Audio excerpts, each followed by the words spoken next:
రోజు 1000 కమలాలతో శివలింగానికి అర్చన చెయ్యాలని నియమం పెట్టుకున్నాడు. రోజు చేస్తున్నాడు అలాగా. ఆయన ఏదో దాన్ని ఒక 21 రోజులు నియమం పెట్టుకున్నాడు.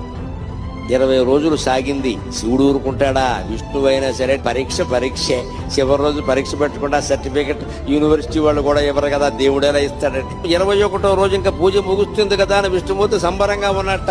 రోజు చెరువులో 1100 కమలాలు పైన పోస్తున్నా, నేను 1000 పోస్తున్నాను, బాగున్నాం చూసి అంచేత అలా అని పెడితే ఆ వేళ ఆశ్చర్యకరంగా 999 పూసాయి. ఎంత వెతికినా 1000 కమలం కనపడలేదు. ఏమిటిది? ఒక్క కమలం తక్కువైంది. ఈ కమలం ఎక్కడి నుంచి తేవాలి అనుకుంటే ఆయనకి ఏమొచ్చిందంటే, నన్ను అందరూ కమలాక్షుడు అంటారు కదా, నా కళ్ళు కమలాలే కదా, కమలం తక్కువైతే ఏమైంది, ఇంకోటి తక్కువైనా పర్వాలేదు, నాకు 2 కళ్ళు ఉన్నాయి కదా అని ఒక కన్ను బాణంతో తీసి శివుడు పాదాల ముందు పెట్టాడమ్మా. అది విష్ణువు యొక్క భక్త కన్నప్పెంతో విష్ణువంతి.